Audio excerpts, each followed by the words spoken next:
Assalamualaikum warahmatullahi wabarakatuh. Selamat siang teman-teman semuanya. Perkenalkan, nama saya Salnadia dengan NIM 434022014. Di sini saya akan mereview buku dari Ustadz Agus Hermawan tentang konseling dan juga psikoterapi Islam.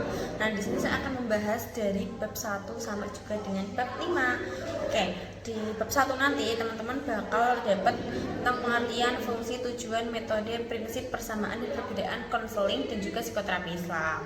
Nah, konseling Islam itu apa sih? Gitu.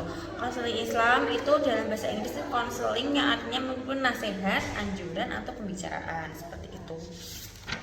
Lalu kita bakal ke prinsip konseling Islam. Prinsipnya itu ada paradigma berdasarkan wahyu kenabian, akibat, penyimpangan, terus sistem konseling itu dimulai dari pengarahan dan juga kesadaran murni. Terus teori-teori dari konseling Islam itu ada al-hikmah, lalu ada al-mau'uz al-hasanah dan mujahadah seperti itu. Lalu pengertian psikoterapi Islam itu apa sih? Psikoterapi Islam artinya adalah pengobatan atau penyembuhan penyakit dengan teknik khusus penyembuhan mental melalui keyakinan agama. Jadi kalau psikoterapi itu lebih ke tata cara kita dengan menggunakan metode Islam. Oke, kita lanjut ke bab kedua dari buku ini, yaitu ada hakikat manusia dalam pandangan Islam dan kebutuhan manusia kepada terapi dan konseling. Siapakah manusia itu? Jadi hakikat manusia itu adalah seiring berkembangnya waktu, maka hakikat itu juga berkembang ya teman-teman. Jadi di sini manusia itu adalah makhluk psikofisik yang terdiri dari sosiologis dan juga keutuhan. Nah, terus pengertian manusia itu juga memiliki tujuan hidup yang berbeda-beda seperti itu. Lalu manusia itu juga makhluk biologis, makhluk pribadi dan juga makhluk sosial. Dan yang terakhir, manusia itu juga sebagai makhluk yang religius. Dan di dalam Islam sendiri, di dalam psikoterapi Islam ini, manusia juga memiliki potensi masing-masing.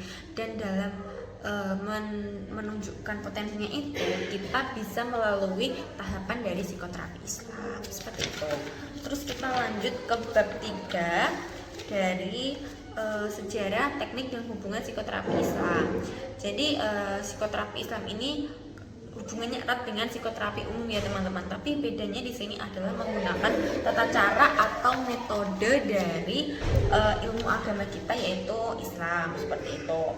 Nah, psikoterapi ini diawali dari pendekatan dengan pelopor sosiologis dan juga teori sejarah yang menyatakan bahwa pengobatan Islam itu terkandung dalam literatur hadis. Jadi awalnya dalam hadis lalu muncullah salah satu pencetus psikoterapi Islam yang bernama Ummu Khaldun pada tahun 733 sampai 808 Hijriah. Oke, terus bentuk-bentuk dari psikoterapi dan tekniknya ada teknik psikoanalisa, terapi perilaku, terapi kognitif, humanistik, dan terapi kelompok atau keluarga. Terus hubungan psikoterapi dengan ilmu-ilmu lainnya itu apa sih?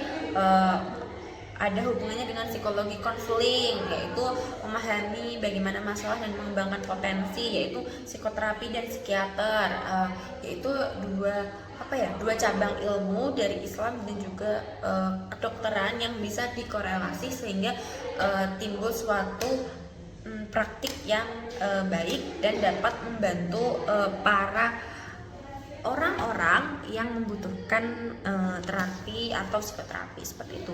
Lanjut ke bab 4 mengenai pembahasan sehat dan sakit dalam Islam. Nah, pengertian sehat itu saling berhubungan erat ya teman-teman. Sehat dan sakit itu adalah sebuah kondisi di mana kita sulit mengartikan. Kondisi sehat itu adalah keadaan kondisi di mana seluruh bagian tubuh kita itu terbebas dari sakit. Sedangkan sakit sendiri itu adalah kebalikan dari sehat, atau dimana kondisi seluruh tubuh kita tidak dalam keadaan sehat gitu. Terus sehat ini terbagi jadi dua ya teman-teman, ada sehat fisik dan juga sehat mental gitu. Dari sehat fisik itu bisa dilihat dari fungsi tubuh. Lalu sehat mental itu dilihat dari apa nih? Dari cara berpikir, dari bagaimana hati, bagaimana situasi emosional dan lain sebagainya. Lalu kita ke bab yang terakhir, yaitu bab 5 tentang manajemen dan prosedur pelayanan psikoterapi Islam. Nah, manajemen konseling ini penting sebagai suatu tatanan urutan kegiatan yang dilakukan oleh terapis dan konselor untuk mencapai tujuan yang diinginkan. Seperti itu. Terus tahapan-tahapan dalam psikoterapi itu ada 4, ada wawancara, ada proses terapi, ada tindakan, dan juga ada mengakhiri terapi. Terus bagaimana sih model-model dalam psikoterapi itu?